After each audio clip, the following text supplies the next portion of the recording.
Good afternoon. Good afternoon. How's lunch? Somebody save me some. Well, I'm delighted to be. Do you know how exciting it is for a speaker to be in a room where everybody wants to be here? No joke. I mean, I speak at conferences all the time, and many times people are there because it's a paid vacation. Now, I'm almost 50. I know I don't look it. Right? And it's really odd for me to be the oldest person in the room, too. So please, no one call me Mr. today, because I'll turn around looking for my dad. Now, I want to get a sense of who's in the room, first by age and then by sector. So who in here is under the age of 40? Raise your hand. Oh, my, I have bruises that old. Who's under 35? 30? 25. We'll tell you later who Johnny Carson is. Anybody under 20? So under 25, raise your hands again. Look around. We don't like these people at all. Now, I'm the youngest of four. I grew up in Kansas City, Missouri. Until I was 8 years old, I thought my name was Change the Channel. On the 3 channels. Now, we have people in this room that are from a cable generation. Can you imagine having to change the channel now on your TV manually? And there's still nothing good on TV. Okay, who in here is from the federal sector, federal government? Raise your hand. So who's getting work done today if you're all here? And I hope you didn't ask your boss to figure out how to transfer people on the phone system. Who in here is from state government? 1 person, 2, 3. How about county? Anybody from county government? A few? Great. And cities? A few cities. Okay, so we've got an interesting cross-section of people here today. First of all, I have to start with my presentation. If anybody's interested, nothing ever really exists until it's in PowerPoint. So if you're interested in these slides, please give me your, let's mingle, and I'll send you the PowerPoint slides for you to use as you wish. But first of all, let's get important things out of the way, and that is, who plays Angry Birds? Who's really good at Angry Birds? Who is obsessing about Angry Birds? Does anybody here not know what Angry Birds is? Raise your hand. You need to immediately go find out what it is. My son is 5½. He's addicted to Angry Birds. Every day I get an update on where he is in Angry Birds. Now, a few years ago, I was fortunate to serve on a panel to speak to employees of the Social Security Administration. Anybody in here from the Social Security Administration? Raise your hand. And there was this esteemed panel. Esteemed means you're older. And by the way, wasn't that a wonderful bio that Reese read? I wrote that. You do realize speakers write their own bio, so when they're standing off over here real sheepishly, it's an act. Anyway, so I was serving on this panel at a conference in San Jose, California a few years ago. There's probably about 150 Social Security employees. It was about career development. So there's all these seasoned veterans, boomers, right, on this panel talking about how to build your career. And guess what version of reality they were presenting? Theirs. They were presenting their reality. Now, who in this room is over the age of 40? Raise your hand. I won't ask if you're over 50, just out of respect, if there's anybody in here. The boomers, we grew up in a generation where we had to pay our dues and wait our turn, and it sucked. Because I'm at the tail end of the boomer generation, and people got these jobs, and they never left. Because some people quit and leave, some people quit and stay, and if they're in this room, don't look at them. So I was the last speaker on this panel, always fun to go last on a panel. And I said, and essentially is forget about everything everybody said today. Because they're telling you how to guide your career from where they sit. And I took the approach that my role today is to help you navigate your career from where you sit. Because you're encountering different challenges and different opportunities than what I did when I was ascending my career.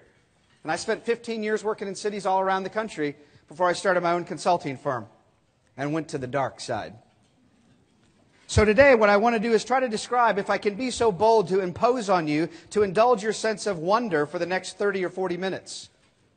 Now, one of the things I don't have to worry about with this audience is that you won't say, that won't work here. Has anybody ever heard that like this week at their workplace? If you hear yourself saying, we've done it all the time, we've always done it that way, you should immediately go to adult recess, which is happy hour. One of the things that scared me the most when I worked in government was what I called the lava effect.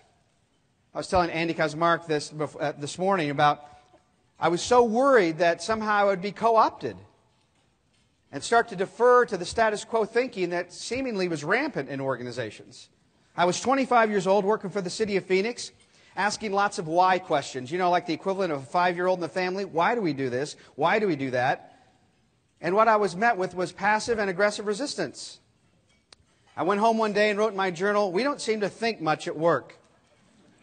And I know that sounds silly, but it was really disturbing. We did so many things by rote, it was almost like a motor skill. Like when you drive to work and you're not sure how you got there, and it kind of worries you, you know, like, did I run over something? There was a bump. I hope that wasn't anything that was alive. And I'm a contrarian by nature, sort of that old Groucho Marx joke. I would never belong to a club that would have me as its member. I really fought that notion of being co-opted. And I often saw when I was 25 or 26 that I wanted to spend about 20 years in government and then get out and become a consultant, because I found my passion was to tinker and to mess with things. But today isn't about me, it's about you. And by the way, it's been mentioned earlier today about the box. I just wrote this article. It was published this month by Public Management, ICMA. I think it ran on GovLoop a few months ago as well. There is no box. Right? There is no box. And you know, that scares the heck out of people. Title of my article is, "There is no box. Uncertain times demand rapid innovation." But you know how much it scares people right now, senior managers, that they can't go to conventional wisdom and reach in their pocket and pull out what always worked to deal with problems? As much as they complained about that, it was also very comfortable, wasn't it? Now, I don't know about you. How many of you like to work out at a health club? Now, according to my wife, we always need new outfits to go to the health club. How many of you are like that? Because somehow looking better makes you work out better. Men sweat, women glisten. How many of you have your dues taken out of your bank account once a month for your health club? Okay, and how many of you are really good at driving by the health club? Does anybody in here besides me struggle to go to the health club? We talk about it, we think about it, we talk about thinking about it, we think about talking about it, we think somehow by talking about it, somehow we're getting in better shape. Now, if round is a shape, I'm in shape. Some people have a six-pack, I have a 2-liter. But the whole notion about getting in shape, so you work out at the gym. How many of you can admit in front of everyone in here that on the way home from the gym, you stop and get a donut? Thank you. I saw some of you out there getting the salad and then loading up on all the salad fixings and then getting a diet soda. Does that happen to anybody in here? About bargaining, about trade-offs, about how we build things. It's fascinating how that works. Well, there is no box. So let me start off with a quote, like any good speaker starts off with a quote. Playing it safe is no longer playing it smart. One of the things that is troubling today is people say, let's not rock the boat. How many of you have heard that at your workplace? I don't want to rock the boat. My observation is, baby, the boat is rocking. This is a financial tsunami that we are living in. These times will not become certain in the foreseeable future. You tell me what's riskier. Sitting in the boat, waiting to see where it goes, or putting an oar in the water and finding some piece of land or a beacon? You tell me. It's very counter. What's the first thing a business does when it starts to see revenue decline? What's it cut back on? Advertising. Now they're just dying a slower death that no one will know about. What's an organization often do? What do you do in your career when the furloughs are coming and the budget cuts are coming? I'm going to hunker down. So it's not really easy, not really hard to lay people off when you don't know anything about them, isn't it? Think about it for a moment. Right now is when you should be bold, brash, and raise your awareness.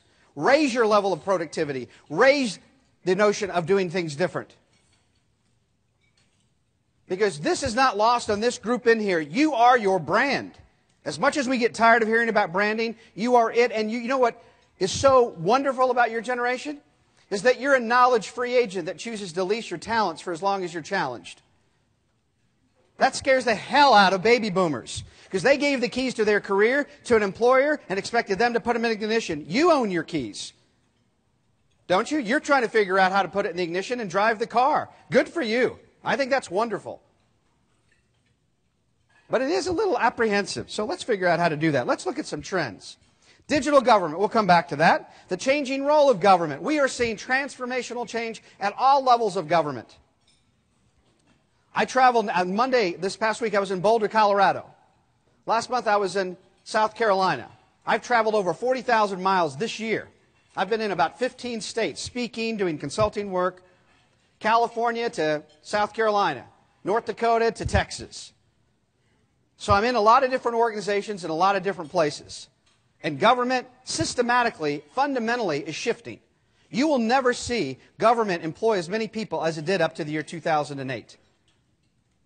Public pension reform, it's coming, isn't it? And it's not just at the state and local level. Two-tiered hiring systems. Arizona, where I live, the state of tolerance, Arizona.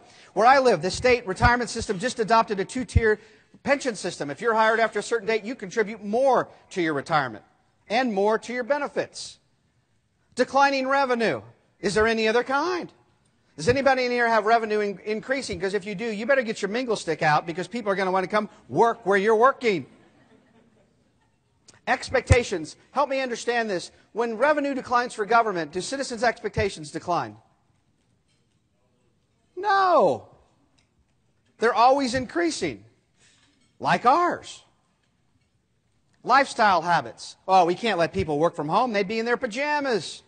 How many of you are still fighting this notion of telecommuting in your agency? Because boomers think they have to see you every day. It's called FaceTime. Of course, they spend all their days in meeting. They have no idea what you're doing. Some people compensate for coming in late by leaving early.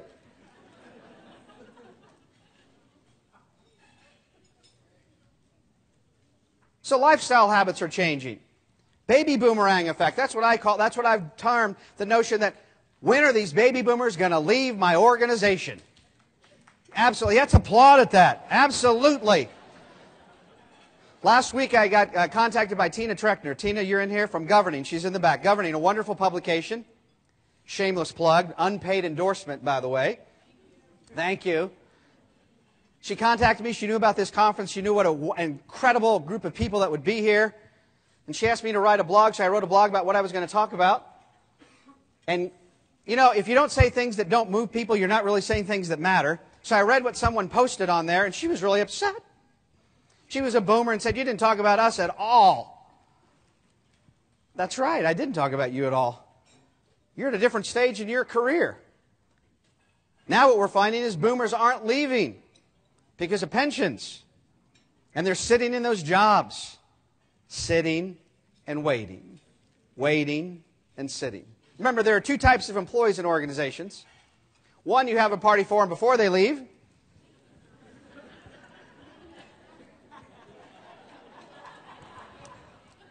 That's called dramatic pause. And the second type you have, right? And the second type you have is the party you have for after they leave. Now, as you ascend in your career, some of you, how many of you are in supervisory and management positions right now? Raise your hand. And it's wonderful, isn't it? Managing people's performance because people always show up and do what they're supposed to, the way they're supposed to do it. And you never hear about people's personal problems. What's the reward for good work? More work. What's the reward for poor work?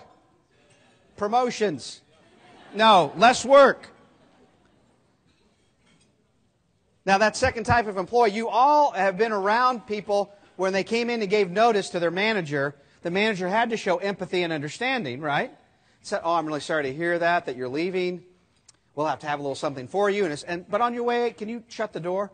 And as soon as that person walked out, they got on the phone to call their spouse or partner and said, guess who quit? And if they're in this room, don't look at them. That's right. Okay. Personal branding, we're going to explore that notion. You are your brand. You know, government, this notion, they think by adopting a new logo, they have a new brand. Who works in an agency where because they have this new identity logo, they think that's a new branding campaign and they slapped it on the side of vehicles? I'll tell you in a short phrase what government's brand is. In theatrical terms, you are the protagonist for quality of life. That is your brand in government. I don't care at what level you work, you're about building community and the quality of life. You're the protagonist in that sense. If you're not, you're failing your mission. What's your personal brand? What are you about? Because I interviewed over 1,000 people in my career. It took me about 500 to realize that, these two questions weren't exactly predictive. We'd be on this panel asking people questions and we'd say, are you a hard worker? Oh, hey, that's a good question. That's a good question. The candidate would say, yes. We'd ask him the next question. Oh, he said, yes, that's good. Then we'd ask him the second question. Do you like working with people? Oh, that's a good question. Good question. Yes. How ridiculous were those questions? What are they going to say? No, you hire me, I'll be your worst nightmare. I really don't like people. They're really in the way. The two biggest problems you have with employees, among others, is their approach to work and their inability to work with other people. You realize, and this goes without saying, but I'll say it anyway, we're all in the relationship building business. Because we know technical proficiency always translates to supervisory capability, and seniority always translates to competence. And you work with people who think they are owed that promotion. And what I love about young people is you want to work in a performance-based culture, not a seniority-based culture. Keep that going. Keep moving those ideas forward. Legacy management beliefs, I'll just dispel those right now. Adding more people always translates to improved productivity. Right, because people are laying awake at night saying, I can't wait to go to work tomorrow because I need more change in my life. I love to be micromanaged, and I can't wait to get a 2.45% pay increase so I can improve my productivity. They're being dispelled. And accelerated innovation. There's tremendous pressure right now for you to innovate. And by the way, stop the task forces around innovation because they don't work. Stop the employee suggestion box program because they don't work. You hear three things: fire my boss, bring in hot food, and give me a pay raise. By the way, who does R&D for government? Ponder that for a moment. I've done extensive research on innovation. I've visited Stanford. I've visited Google. I've tried to find out organizations and universities where innovation is their core approach to how they build capacity. And I've developed a whole approach to that. That's a topic for another day. But innovation, it's not a sometimes thing now. You better be doing it. If not, you better get on board. But let's talk about just quickly about the digital government trends, social media and civic engagement. Who in here is not on Twitter? Who in here is not on LinkedIn? Who in here does not have a Facebook page? How many of you, I'm interested to see, I had my 22-year-old niece with me last week. We went out to visit, my wife and son and I. By the way, I didn't mention my son, Maximiliano. He's 5.5 years old, probably in the history of the planet, the world's most beautiful and brilliant child. And if you're home watching, turn off Angry Birds. We were in San Diego last week. Does anybody know what was going on in San Diego last week? I took her to Comic-Con. I bought a ticket off a scalper and got her into Comic-Con. She's 22. Thrill of her life. If you've not been to Comic-Con, it's worth going just to hang out outside the convention center. I saw men my age get really excited about a collectible of Buck Rogers. I can't understand why he's struggling to date.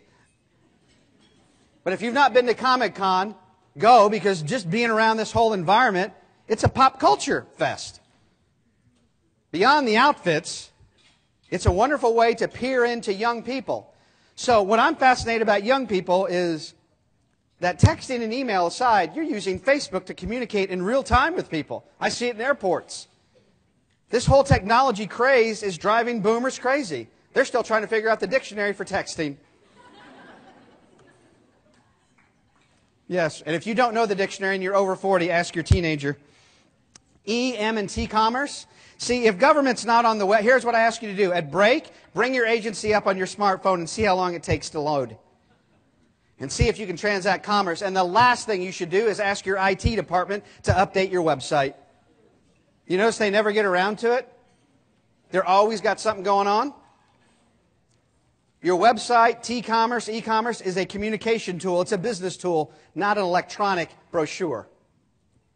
Shared consolidated services. We are seeing unprecedented changes where cities, counties, and school districts are merging procurement, HR, finance, IT. These are trends. We don't have to like them, but they are what they are. Apps. How many of you are familiar with See, Click, Fix? And if you're not, go visit it. Another unpaid endorsement. And entrepreneurial. We love to say we're entrepreneurial in government, don't we? Sounds good. But it's a challenge. How are you an entrepreneurial in government? It is an expectation. But let me ask you the question as we move into your career. Are you a climber or are you a coaster? Are you a flame starter or are you a flame thrower? Because we have all types. Something to ask yourself. You know, in the film The Graduate, how many of you are familiar with the film The Graduate? I know some of you have never even seen a film in black and white, but The Graduate came out in the late 60s. Dustin Hoffman plays this coming-of-age, very turbulent time in this country at that time. Does anybody remember the one word that came out of that film that really caught on in pop culture lexicon that Dustin Hoffman was advised about his future? Plastics, Ben. Plastics. Some scene, it's one of his dad's friends told him the future of the country and business was plastics. Well, I'm going to update that version, if I may be so bold. The one word I think for you all going forward is synchronicity. No, not the Police album, but synchronicity. And what I mean is this whole approach of synchronicity, the overlap of these concentric circles about your career. Let me share some thoughts with you about leadership. Remember, leadership has little to do with titles and everything to do with behavior. When I was in city government, I saw really poor leadership demonstrated sometimes by elected officials and really incredible leadership determined by a foreman on a water main break at 3 o'clock in the morning trying to make a decision. Because it's about decision making. Let me ask you this. Who in your organization's responsibility is it to deliver high quality service? Everyone's?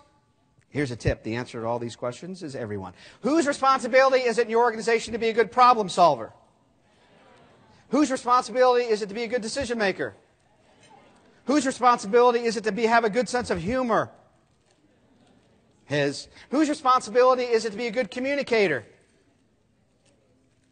Whose responsibility is it to be a good leader? Everyone's? Communicating, sense of humor, decision making, problem solving, customer service, leadership. Those 6 attributes, could we at least have some level of agreement that those are 6 areas that you need to execute on a regular basis to be effective in your role?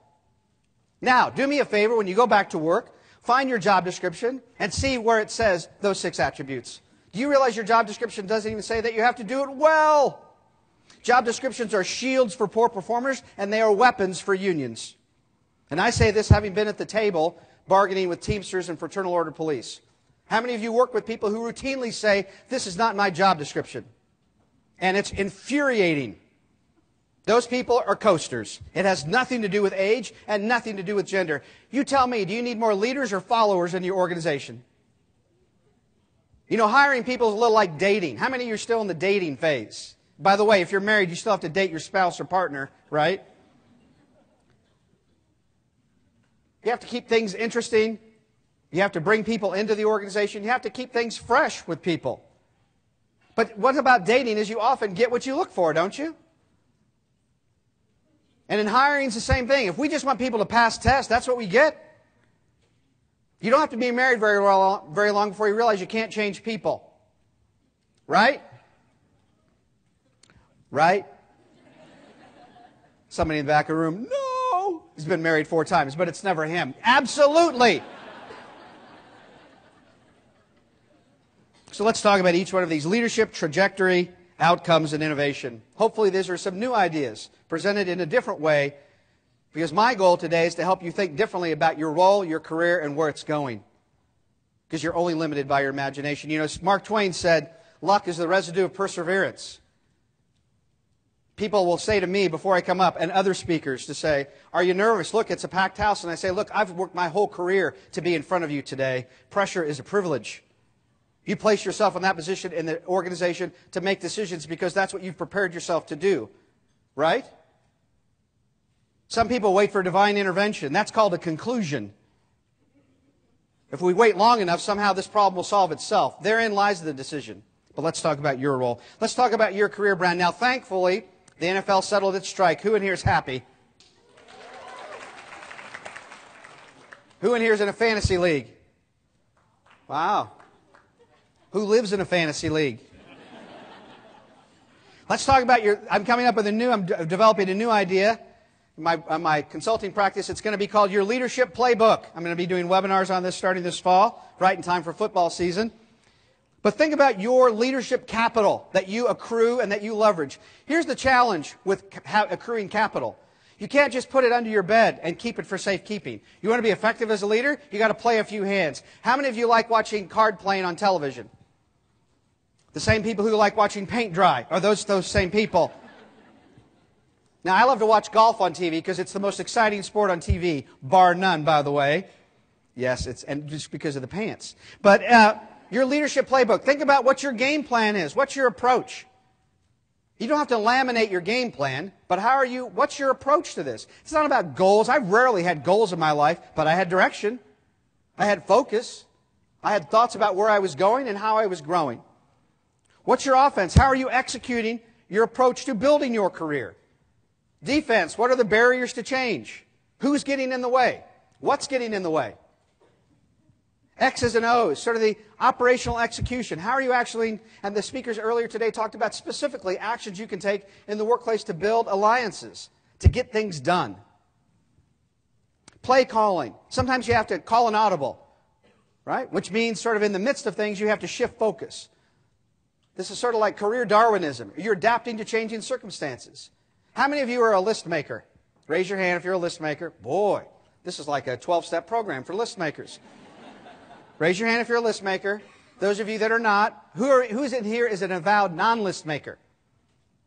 I just have one phrase for you. Resistance is futile. Now, those list makers, how many of those list makers are married to or involved with a non-list maker? And what do you say to them when they forget something? I don't say anything. I woke up one morning, tattooed on my hand, a happy wife makes a happy life. I have no idea how it got there. How many of you have a list of lists? Come on. How many of you have a list for the weekend? How many of you plan to be spontaneous? How many of you tell your spouse or partner, honey, on Saturday at 10 o'clock, let's be spontaneous? And then at 9:59 you said, I wrote some things down that we could do at 10 o'clock. I see a lot of chuckling in here, so I'm assuming this I'm the same way, so, I can relate to that. But this whole notion of adapt, it's about control. Control is an illusion, but there are times that you have to adapt. Now, I get where you are in your career. There are people that you work with that have forgotten more about the playbook than you even know. But guess what? They don't know what you don't know. Ponder that. They don't know what you don't know. So work from a position of strength in that game play calling. Touchdown, one success. What are the success factors in your career? And they're different for everybody in the room. What are those success factors? The fans, your support network, how are they cheering you on? Maybe you've got people that are, showing up to your workplace, painting their face, supporting you. Who are your champions? Family, friends, coworkers, your boss. The field, what's the terrain look like? See, what's really disrupted government in the last few years is it's so uncertain. Does anybody in here work with people who say, boy, things were better in the good old days? Don't you get tired of that? I used to get tired. I'm still tired of that. They weren't better in the good old days. When people start waxing nostalgic is when you've turned into an adult. And by the way, just let me tell you people in here, when you turned into an adult, when you start talking about the following things at work. 1, the weather. You start talking about the weather at work, you're turning into an adult. I'm sorry to tell you. Second thing, the commute. If you start talking about the commute at work, you're turning into adult. And last but not least, if you ask somebody to turn down their music, you're now officially an adult. So if you fit those 3 characteristics, do what you can every day to dip yourself in chocolate and stop being an adult.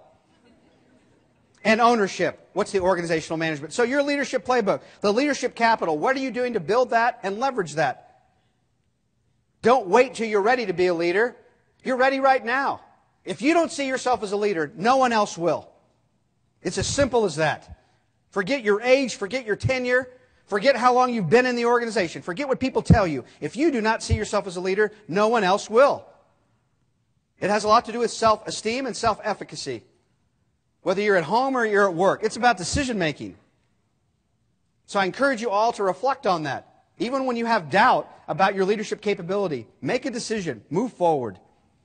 So that's your one step into your career brand. The second one, your trajectory. Think about your own career trajectory. I hope it's still ascending. Mine is. I've been 25 years in the business with or around government. I'm 50. I'm going to be 50. I've got a 5-year-old son. He likes to eat. My wife, I travel all over the place. I get home, my wife says, let's go somewhere. This is my livelihood. You ever meet consultants who are doing this on the side? That's what you get, on the side consulting. I'm out in this world every day, living in this world, not like you, but trying to develop solutions to help you improve your performance, and as Mejorando indicates, get better all the time. But who and what are you reading? Now, Governing is a wonderful publication, GovLoop. There's a lot of great government publications. If you're interested in reading some things outside of government, give me your business card or let's Do our sticks there? Mingle, and I'll send you a list. And they have nothing to do with government. By the way, when you're at your next favorite bookstore, Borders, by the way, is having a big sale. When you go there, find a book on public sector management, keep the receipt, mail it to me, and I'll send you a check. I'll reimburse you because no one is writing for you. Let's be good to great. Well, somebody said that in an agency once because they read the book jacket. It's called Management by Bestseller. You realize bestsellers are the ingredients. You've got to figure out how to assemble the ingredients. You cannot change an organization by reading a book. Now, you all know when your manager goes to a conference and you're thinking, oh, boy, here she or he goes again. Well, number one, I get a lot more work done while he or she is gone. They haven't figured out how to text me yet, but they're going to bring back a book from the conference, and we'll have to get all excited about it and put it on the shelf next to the book they brought last year that we didn't do anything about because after 3 weeks, she forgot all about it. Does that happen to anybody in here? Raise your hand. Skepticism. Now, until I write my book, you should be very skeptical. Then when I write it, you should buy copies for your friends, your family, your coworkers. But who and what are you reading? Who in here is reading Fast Company? Wired. Wired's a great magazine. It will stretch your imagination in ways you're like, really? Business Week, Inc. You might think, what do these have to do with government? Nothing. They have to do with you. They have to do with trends. They have to do with opportunities. So who and what are you reading? Networking, I know that was frowned upon earlier by a speaker who thought he was old because he was about 30, which I hit him in the face when he came off. I said, where did you work, Nick? Never mind. And job assignments. Think about where your job assignments are. Fred talked about earlier about, and I think Nick did too, look for new opportunities. Don't wait. Don't wait for permission. Go look for those new job assignments. Look for that job shadowing. When I used to love to hire young people in cities I worked in and then send you out to departments to drive them crazy. And I used to take you to meetings with me. I always had tons of meetings to go to, community groups, regional organizations, city groups, all kinds. I had all these meetings. So I used to tell people like you to say, now you're going to go with me to these meetings for 6 months. Don't say anything because I realize you just came out of grad school and you have all the answers, but don't vomit on anybody here and marginalize your influence. Listen for 6 months because in 6 months you're going, I'm not. Because I got other things to do.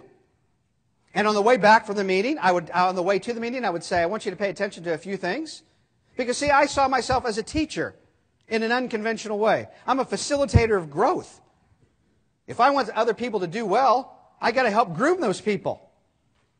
And if somebody's not grooming you, look for people that will groom you. And on the way back from the meeting, I would say, what did you learn? Tell me what we should do differently. Right? Asking open-ended questions. Mentoring, how many of you have a mentor? Great. How many of you struggle to find a mentor?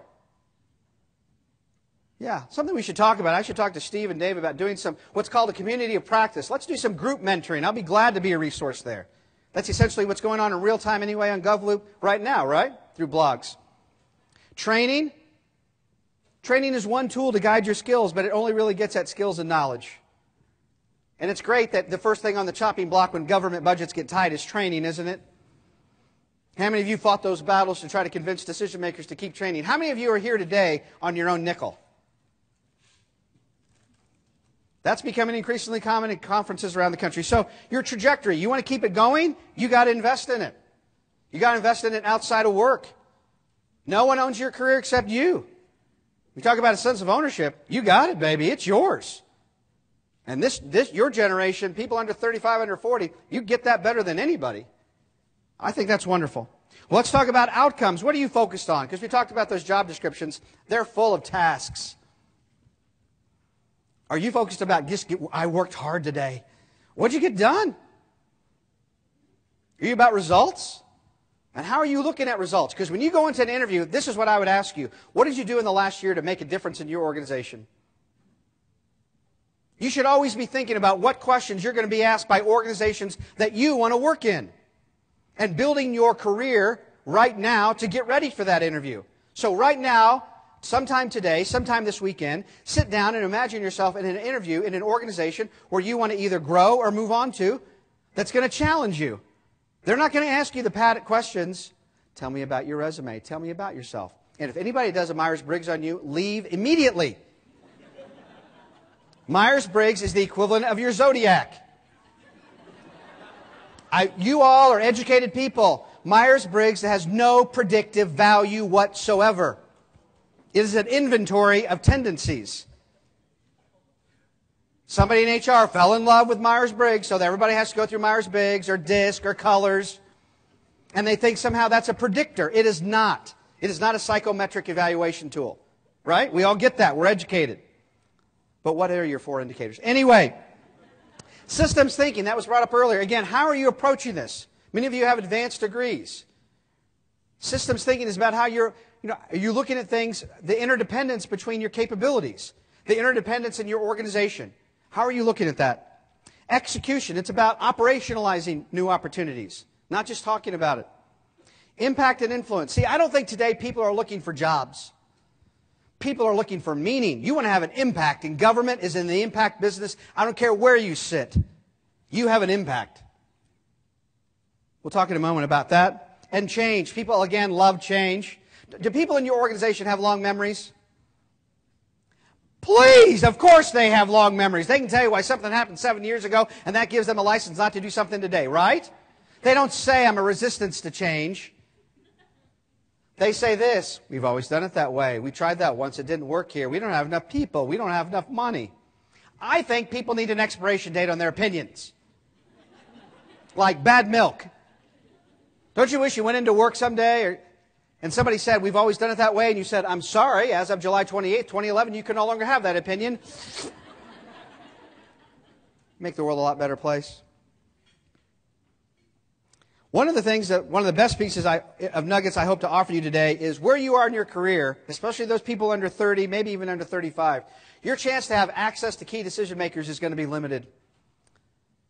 The best way for you to gain access to decision makers are your writing skills. I know that sounds like, really? And I don't mean your texting skills. I mean your writing skills. And more is not always better. I teach at Arizona State University. I'm teaching an online class right now. I have 28 graduate students on the class of organizational change. Writing skills are not where they could be. Let me just say that. So when you get a chance to write a report or you pursue an opportunity, you make sure you do your very best at putting together the strongest argument of thinking analytically about how you're going to... Because what do we think about people who write well? Right. And all of a sudden, people who write well get access. And it may frustrate you that you'd like to get access just because you're you and you're really smart and you have all the solutions. But I hate to tell you, there's blockers up there, right? So I just encourage you to think about your writing skills and how to improve on that. And if you ever do a report and you want to see how well it's going to be received, send it to me. I'll give you some feedback for whatever that's worth. And the last piece, your career brand, is innovation. How many of you like to say that you're a change agent? Yeah. How many of you are an innovator? Now, I would just ask you to think in your mind about what you're actually doing to be an innovator. See, innovation is both an input and an outcome. I wake up every morning hungry because being in business is like running a marathon comprised of many sprints. I work really diligently to not only approach innovation, but to think it through systematically, fundamentally, organizationally, creatively. You got to work at it. It's like working out.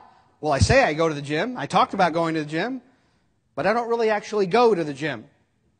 You want to be an innovator? Here are some things to do. Again, read non-government publications. Participate on a blog. How many of you participate on a blog?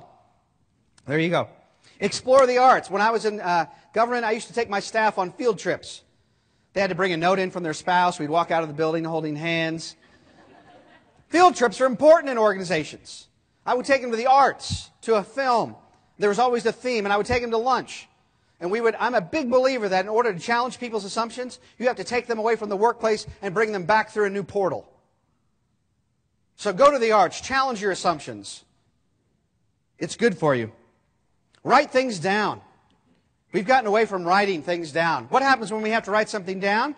It crystallizes our thinking. It's powerful and cathartic and beneficial.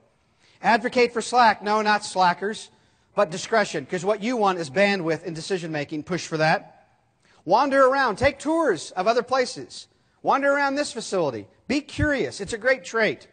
You can learn from many different sources if you're ready for it, if you're available for it. Bring in guest speakers into your organization that have nothing to do with government, but they do really cool things. People are going to say, well, this has nothing to do with work. Well, yeah, you don't have to go. We're here about challenging and disrupting the status quo, about thinking creatively. That's not a one-way ticket. Stretch the imagination, traffic and ideas. One thing Fred didn't tell you what he was actually doing with those Post-it notes. Fred's not here, right? Fellow from IDEO. What he's actually doing with out there where did anybody post their Post-it note? It's called an idea wall. So let me tell you, you can do it in your organization. Again, get rid of the suggestion box. How many of you have a break room where people go and congregate? The Michael Scotts of the office. They go back and congregate.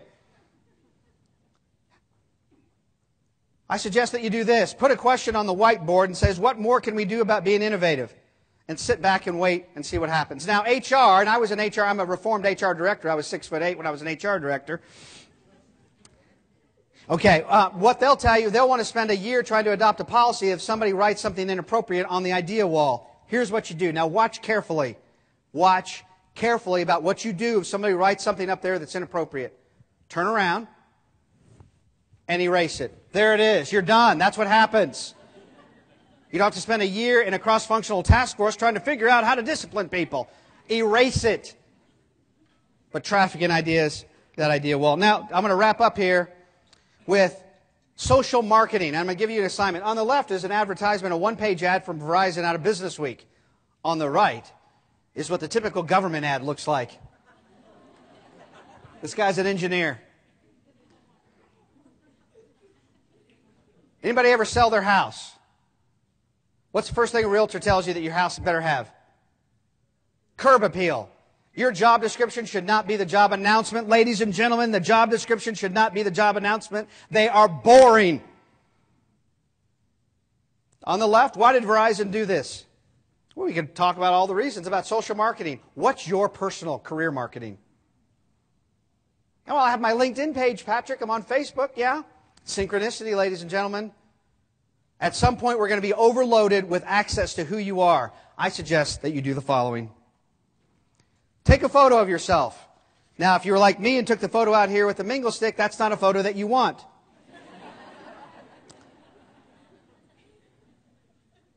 I know, somebody told me once I had a great face for radio. Upload or download that photo to your favorite iPad, tablet, computer, some sort of technology. Read this article in ink, 30 under 30, and get pleasantly surprised and get a little torqued off. These people under 30, man, they're changing the world. Why can't I? Here's your chance. Read this article from Fortune called Pulling Off the Ultimate Career Makeover. And then sit down. Contemplate till your head hurts. Thinkers and Drinkers. Anybody ever been to a Thinkers and Drinkers event? It's called Happy Hours for the Intellects. Sponsor one. It's called, like an adult lubricant. Moisten your mind. Go and talk with people. Then come back. Change your photo, preferably not after you've been to the thinking and drinking event, because that might show up other places. And then sit down and create either your personal postage stamp or your own app and send it to me. And think of this previous social marketing page. If we were to describe you, this is not your resume. This is a picture of you doing something incredibly fascinating, like filing. Do not take a picture in your cube. You want people to be attracted to you? Then you better use your own personal brand to articulate that, whatever that is, however fascinating you are. And you're all incredibly talented, driven, ambitious, and focused. I envy that. I wanted to hire people like you. I look for people like you. But government they don't hire the best and the brightest. They hire who's left, because that's who they go after. Government's not at career fairs. They're not out recruiting. The military does it because it works. I say this to my clients. My clients are city, counties, and states. Oh, we hire the best. No, you don't. You're not on college campuses. You're not at places where people are. So you put yourself in the position to be attracted. Always put yourself in the position to say no to jobs. That's the hardest part for you. I know where you are in your career. Well, I know, but if I say no, nothing worse than being in a bad relationship or being in a bad job because of a bad fit. I'll give you one final thing and then I'll wrap up. You can tell a lot about an organization's culture about the hiring process. The timeliness, what's involved. If you think somehow that because they move slow, they're not going to move slow when you get in, think again. If they move fast, swift, they're sound, that's probably how the organization functions. So we're going to open up to questions, but as a consultant, I didn't even use the word that I'm really violating my oath of synergy. So I have to say that, it's out there. But I'm just going to do some shameless marketing. I'm really a solutions provider. I'm based outside of Arizona again. I partner with government leaders and implement solutions to improve performance. I've done some work for federal, state, all sorts of levels of government. My services, organizational improvement, leadership development. I'd really be delighted to talk to you about your organization, where I might be a speaker, where I can be a consultant working with you and your workforce about leadership training or facilitating team meetings or actually doing performance improvement. I'm going to be around the balance of today, and I'll be around through lunch tomorrow. I'd really like to talk to you about opportunities. But I want to, again, challenge you before we turn it over to questions about this notion of sending me your postage stamp or your personal app. Send it to me. I'll give you feedback.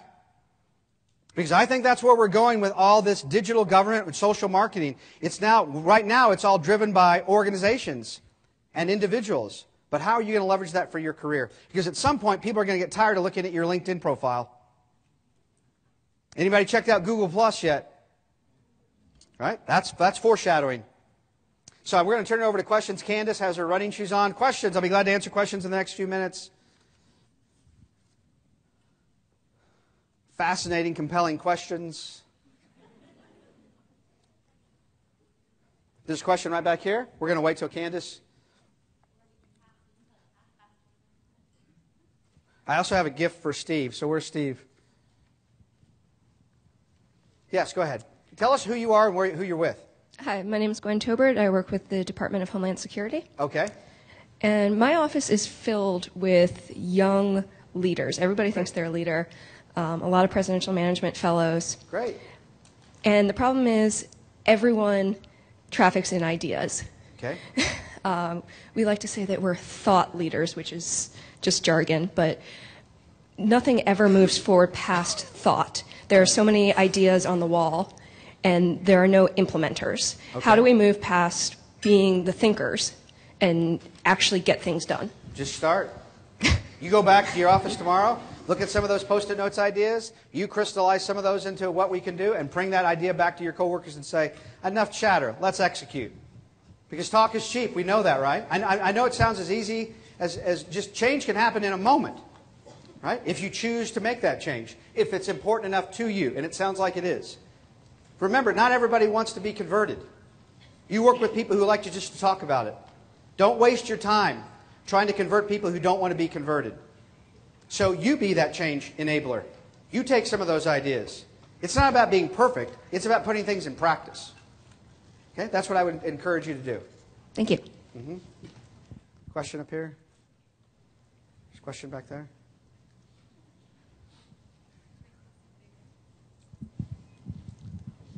Name and who you're with? Okay. Beverly Barham, and I'm with the Office of State Personnel for North Carolina. And my question is, when I got the invite to come here, it's all about up-and-coming young government leaders, which I think are great, because that's the environment I've mostly been in. It was my kids' friends, and then I went to grad school, so I'm around that age group. But you talk about baby boomers, I'm probably the oldest person in this room. But I never had a chance to get my career off the ground because I have become all of these things. I was held back until I got into grad school, and then I finally realized, you know, you really do have ideas that should be listened to. Good. But, you know, now everybody's looking for younger people coming in. What about those of us who are the ones who really should be going out the door, but we never had a chance to begin with? And I really feel more connected with this group because I feel like my career is just starting. Good for you. And I'm a grandmother, so, you know. I think that's a great question. The one thing I would say is you all work with...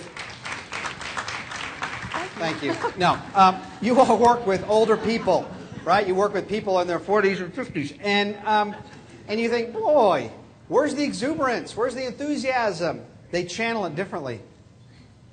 You know, if I were to be inside an organization today, I have as much energy as I did when I was 25. I just channel it differently. I'm more selective. I think what you want to, so again, when you see those people in your agency that you are like-minded than you, those are you should align yourself with. They're not going to be just like you, but you don't spend 20 years in any business, in any career, and not be a little more seasoned. That doesn't mean that they're not energized. It just means they channel it differently. So I think for you, you can be a resource to those younger people in your organization. You're probably going to have allies like that if they see that you are like-minded. That's what I would try to do. Actually, you know, those are who I identify with the most. And I'm energized by them. I can help energize them. Great. I don't think it has to be a battle between the generations. Right. We have things to mentor each other on. We both have things to bring to the table. Right. And you see, I never got to bring anything to the table. So therefore, I can identify with those who are coming in and want to do that. We can talk about this after. I think we have one more question. I know people are getting restless. She's in the back there. And again, I'll be around the balance of today and all tomorrow. Okay. And is Steve in here? Okay, as soon as we wrap up, I have a gift for you. Well, you told me to bring it, so... Again.